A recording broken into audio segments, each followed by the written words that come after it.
बंधुओं, सफलता के रास्ते भाग 3 में हम समय प्रबंधन एवं सफलता के बारे में चर्चा करेंगे। वस्तुतः बिना समय प्रबंधन के सफलता की कल्पना नहीं की जा सकती।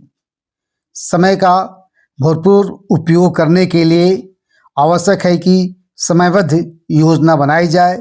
समय प्रबंधन से हमारी ऊर्जा में वृद्धि होती है, सोचने का समय मिलता है, हम तनाव रहित हो जाते हैं, जिससे अन्य कार्यों से तालमेल बिठा पाते हैं। फलतः हम लक्ष्य की तरफ ध्यान केंद्रित कर पाते हैं। भगवान ने समय के रूप में हमें ऐसा संसाधन दिया है जिसका हम समयबद्ध उपयोग कर सफलता प्राप्त कर सकते हैं। जितने भी प्रसिद्ध व्यक्ति अपने क्षेत्र में हुए हैं, उन्होंने एक एक पल का सुनियोजित उपयोग किया है। समय सारणी बनाकर पढ़ने वाले विद्यार्थी जो अपने पढ़ने, खेलने एवं अन्य गतिविधियों का लेखा जोखा तैयार रखते हैं, वे निरंतर सफलता की तरफ बढ़ते जाते हैं। हम सफल हों, इसके लिए अति आवश्यक है कि हम कार्यों की प्रायोरिटी तय करें। कौन सा कार्य पहले करना है और कौन सा कार्य बाद में करना है। सफल होने के लिए आवश्यक है कि अनुभवी गुरुजनों, परिवार के शुभचिंतकों एवं अच्छे सहयोगी मित्रों का भी सहयोग लिया जाए। आजकल स्मार्ट मोबाइल फ़ोन हमारी आवश्यकता भी है, किंतु लक्ष्य प्राप्ति में साधक के साथ साथ बाधक भी है। इससे बचने के लिए सचेत रहकर, समय निर्धारित कर, अन्य गतिविधियों को शामिल कर इसका उपयोग सीमित कर सकते हैं। आप हर कार्य हेतु समय निश्चित करें, दिनचर्या ठीक ठाक करें। इससे हमारा कार्य नहीं बिगड़ेगा, फलतः हमारे जीवन में तनाव समाप्त हो जाएगा।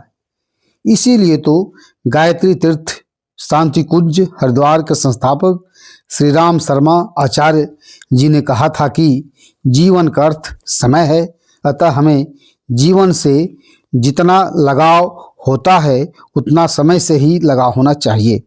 समय से लगाव का अर्थ समय का सकारात्मक उपयोग है, अतः प्रायोरिटी में कौन सा काम करना है यह सुनिश्चित करना आवश्यक है।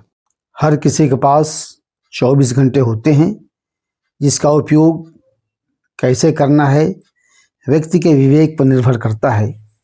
यदि हम समय की इज्जत करते हैं, यत्नपूर्वक अपना कार्य समय पर करते हैं, तो सफलता आकर हमारे सामने खड़ी हो जाती है। इस बात को गांव देहात में प्रचलित एक कहानी के माध्यम से स्पष्ट करना चाहूँगा। एक गांव में एक किसान रहा करता था। उसका बेटा बहुत ही आलसी था। खाना, सोना, मोबाइल चलाना उसकी दिनचर्या हो गई थी। एक बार इसके पिता को किसी आवश्यक कार्यवश 3 दिन के लिए बाहर जाना पड़ा।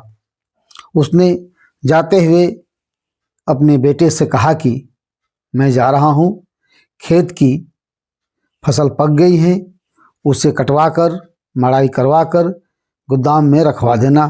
किसान का बेटा अपनी आदतों के अनुसार आलस्य एवं मोबाइल चलाने के अलावा कुछ नहीं किया। पूरे 2 दिन केवल और केवल सोचता रहा, मोबाइल चलाता रहा।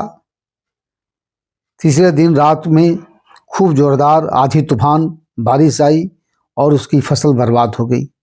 सुबह उठकर यह दृश्य देखकर उसका बेटा बहुत ही पछतावा करने लगा तथा प्रण किया कि भविष्य में हर कार्य नियत समय पर करेगा। ईश्वर ने सबके साथ न्याय करते हुए सबको 24 घंटे का समय दिया है। उस समय का उपयोग कैसे कब करना है उसके विवेक पर निर्भर करता है। समय बर्बाद करने का अर्थ है जीवन को बर्बाद करना। इसीलिए तो कहा जाता है कि जो समय की इज्जत करते हैं, समय उसको हथेली पर बिठा लेता है। असफल व्यक्ति एवं सफल व्यक्ति दोनों से सीख ली जा सकती है। असफल व्यक्ति से मूलभूत कारण, बाधाएं, वातावरण की जानकारी ली जा सकती है, जबकि सफल व्यक्ति से सक्रियता, सकारात्मक दृष्टिकोण, प्राथमिकता, समझौते की भावना, समन्वय जैसी बातें सीखी जा सकती है, जो हमारे सफल होने में सहायता प्रदान करेगी। लक्ष्य प्राप्ति के लिए हम नियमित, निरंतर, संघर्ष करते रहें तो निश्चित रूप से हमें सफलता प्राप्त होती है, क्योंकि गीता के 3 अध्याय में कहा गया है कि कुछ न कुछ करने से अच्छा है कुछ न कुछ सकारात्मक कार्य करते रहें। यदि कार्य कठिन है तो उसे कई भागों में विभाजित करके आसानी से किया जा सकता है। काल भी समय का दूसरा नाम है। हमारे देश के अधिकांशतः गांवों में काली माता, समय माता का मंदिर होता है। यह इस बात का द्योतक है कि समय भगवान का स्वरूप है एवं भाग्य विधाता है। समय ही सब कुछ है। जो समय का आदर नहीं करता, समुचित नियोजित उपयोग नहीं करता, समय उसके हाल पर छोड़कर आगे बढ़ जाता है। मन की तंदुरुस्ती को सजगता से संभालें। भूतकाल की स्मृतियों, भविष्य की कल्पनाओं के स्थान पर अपना ध्यान वर्तमान पर ही केंद्रित करना चाहिए। हर क्षण को अमूल्य मानकर कार्य करें। समय का उपयोग ही ईश्वर की सच्ची आराधना है, जो संकल्प सिद्धि का मंत्र है। अतः हमारा प्रयास हो कि हमारी कार्यशैली, पद्धति हमारे अचेतन मन में चली जाए, वह हमारे व्यवहार में आ जाए। जैसे जब कभी हम गिरने के लिए होते हैं तो अचानक स्वतः हमारा हाथ उस दिशा में चला जाता है, जिससे हम संतुलन में आ जाते हैं तथा गिरने से बच जाते हैं। यदि अंधेरे में भी हम भोजन करते हैं तो हाथ हमारे मुख में ही जाता है, न कि सिर, आँख, नाक या कान पर।